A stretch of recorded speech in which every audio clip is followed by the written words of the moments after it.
그러므로 그리스도 안에 무슨 권면이나 사랑의 무슨 위로나 성령의 무슨 교제나 긍휼이나 자비가 있거든 마음을 같이하여 같은 사랑을 가지고 뜻을 합하며 한 마음을 품어 아무 일에든지 다툼이나 허용으로 하지 말고 오직 겸손한 마음으로 각각 자기보다 남을 낫게 여기고 각각 자기 일을 돌볼 뿐더러 또한 각각 다른 사람들의 일을 돌보아 나의 기쁨을 충만하게 하라.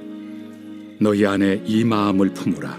곧 그리스도 예수의 마음이니 그는 근본 하나님의 본체시나 하나님과 동등됨을 취할 것으로 여기지 아니하시고 오히려 자기를 비워 종의 형체를 가지사 사람들과 같이 되셨고 사람의 모양으로 나타나사 자기를 낮추시고 죽기까지 복종하셨으니 곧 십자가에 죽으심이라. 할렐루야. 11월 4일 그리스도의 마음으로 마음 잊기. 스티븐 코비의 성공하는 사람들의 7가지 습관에 이런 이야기가 나옵니다.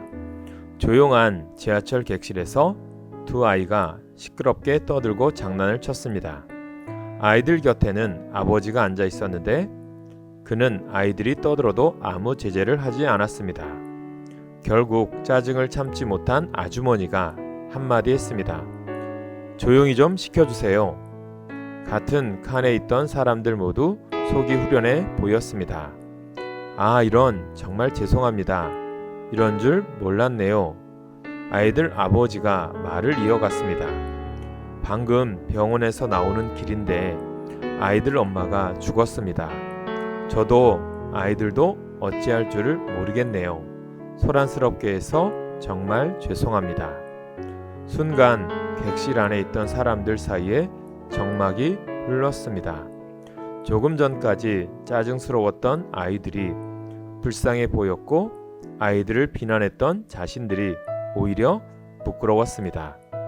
우리는 그리스도인입니다. 그리스도를 닮아 예수님처럼 살아가고자 하는 사람들입니다.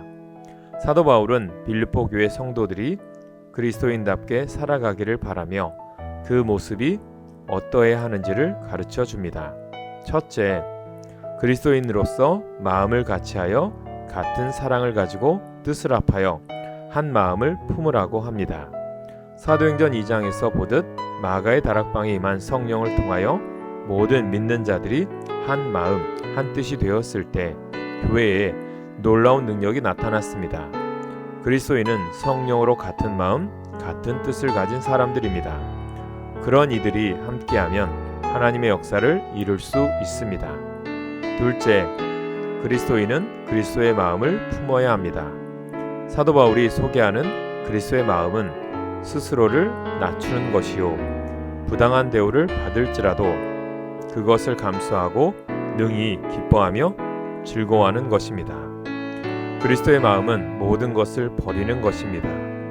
예수님은 우리를 위해 십자가에서 모든 것을 버리셨습니다.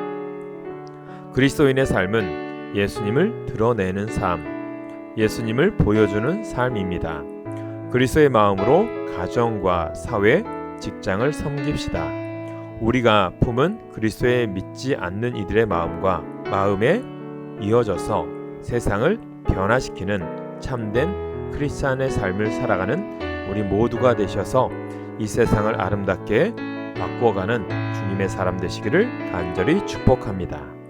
오늘의 기도 제목입니다. 그리스도의 마음으로 살게 하옵소서.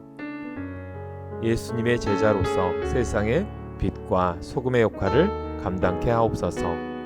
교회의 부흥과 거룩함을 지키는 참된 크리스찬이 되게 하소서. 기도하겠습니다. 사랑의 하나님, 그리스도를 닮아 예수님처럼 살기를 소망합니다.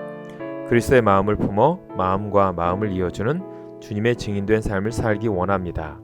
예수님을 생각하며 어려움을 감수하고 능히 기뻐하고 즐거워하게 하옵소서. 예수님의 이름으로 기도합니다. 아멘.